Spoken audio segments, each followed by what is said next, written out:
I've always been a believer in the struggles men have in their minds, and I've always spoke about it, and I've suffered with them myself. And this is one of the things when I say like depression isn't real, people say, oh, you don't understand. Let me counter that argument by saying I understand very well. Me convincing myself and me deciding that depression isn't real is how I prevent myself from ever feeling depressed. And I've only constructed that mental model because I've been in situations in my life where I felt depressed. I'm not saying depression isn't real because I've never felt depressed. I'm saying depression isn't real because I've been very depressed. That people don't understand where my mindset comes from. I understand struggle and mental health and all these things. And yeah, jail was another chance to certainly touch on them, because in jail in real life, when you have my kind of resource, you can distract yourself very easily. If you're sitting around and feel a bit mopey, if I'm sitting here and I'm a bit like, I can literally make a phone call and in 45 minutes be in the air on my way to anywhere on the planet with whoever I want to do anything I want. So you can distract yourself. I'm not saying it fixes all mental health, but it distracts you. Whereas in jail, you are stuck alone with your thoughts. And it was certainly a test of my mental resolve. And I would say that I passed. I did well. There was never a day where I broke down. There was never a day where I couldn't handle it. There was never a day where I was, I wasn't polite to the staff. I was very nice to everybody. There was never a day I couldn't hack it. It was certainly a test. And also, Tristan said this. I don't want to take his words, but he's true.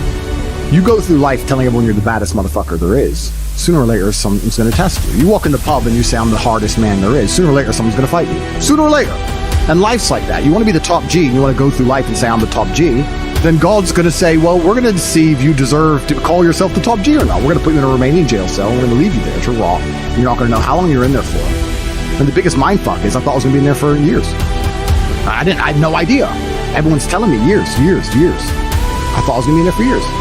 So maybe God was just he was watching me and he was having a look and saying, you want to call yourself top G? Let's see. And I like to think I passed that test. So it is what it is. But yeah, I agree with you. In terms of mental struggles, yeah, they exist for all men. And I also think that's one of the reasons I'm so large. I talk about those things a lot. I talk about those things a lot with men, and I help men with them. And I try and say to men overall that life as a man is pretty shit. And you're going to feel shit for a pretty large percentage of the time. But you're only going to ever escape that if you just perform regardless. You have to perform when you feel bad. As a man, you can't say, I will perform when I feel good.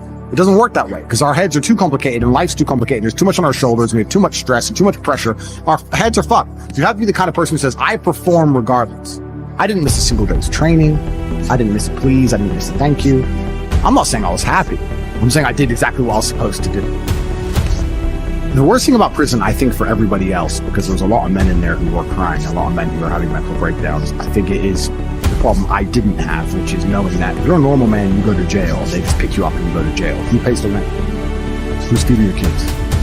Who's your wife sleeping?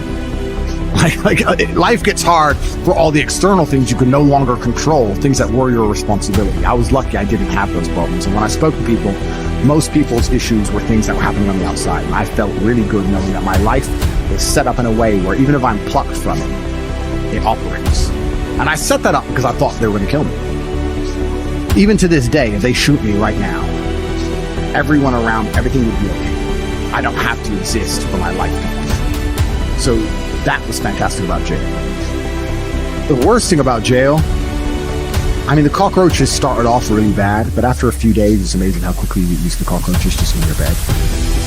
You're just like, just kick them out of the way. That was kind of bad. But not knowing when I'm going to get out, that was bad. Having my name slandered all around the world, that was bad. Not knowing how people are reacting to it. Like my first month in jail, I didn't know if people believed this garbage or not. I had no access to the internet. I didn't see anything. There was a lot about it that was hard. But I have to believe this would make me a better person. Why else did I go? What did I go for? To waste 3 months? To stare at a wall for 3 months? Is that why I went to jail? No, I must have gone to jail to become a better person. I must have learned something. I have to self-analyze and find the lessons and pick it out. And I think a lot of people don't do that with all the bad situations in their life. And regardless of whether you went to jail or a woman left you or your business failed, whatever it is, you need to analyze the entire situation and say, okay, what can I learn?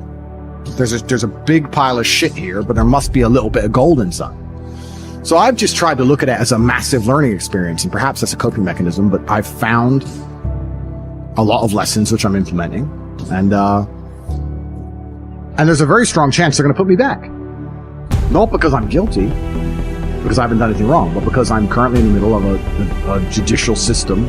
I'm in the judicial system of a country. I don't truly understand the language. I don't understand the judicial system. I don't understand the charges against me. I don't understand how any of this can be legal. I don't understand where it's come from. I don't understand the evidence they believe they have.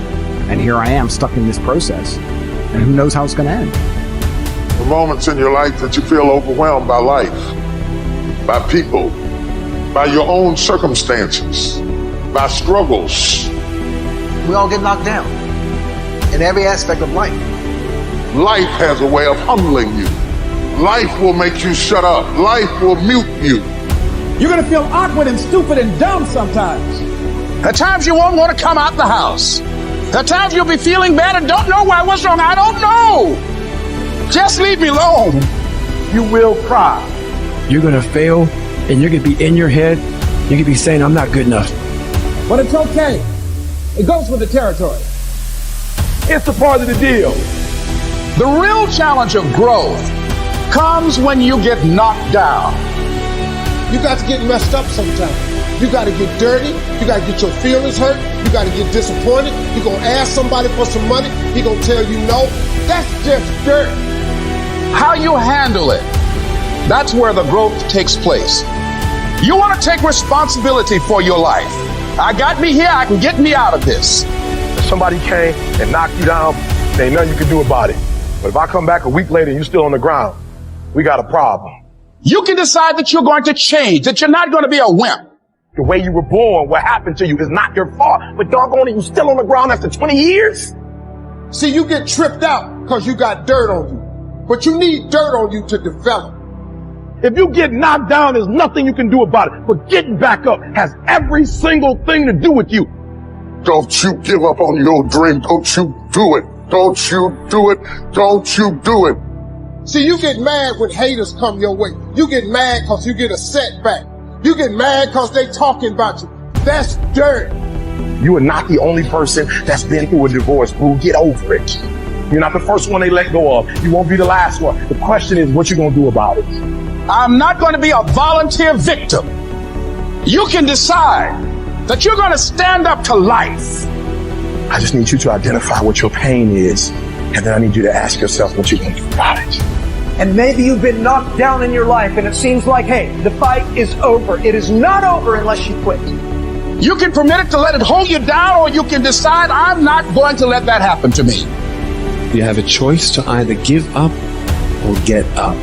You got to get gritty, man. You got to develop some dog in you.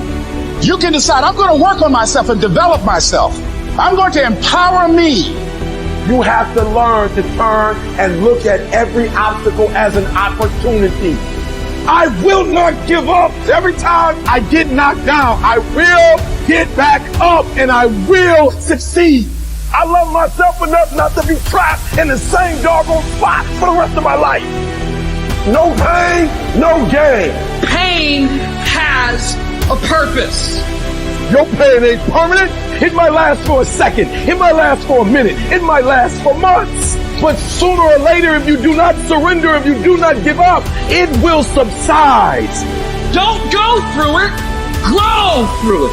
And as pain leaves your body, guess what's going to take its place? Success. You cannot build anything that won't bring a battle. And if you're going through a battle right now, it's only because you're building something. Stop running from your pain and embrace your pain. What will you do with your pain? Will you let it break you or will you let it redefine you? Your pain is going to be a part of your prize. I challenge you to push yourself. You want affirmation? Look yourself in the mirror and say, I think I can. I know I can. You've got to decide to be relentless. You've got to decide never to give up. Do whatever it takes. You your biggest driver. You've got to find some reasons within yourself that will give you the stamina when life catches you on the blind side to keep on calling and coming back again and again and again. You see,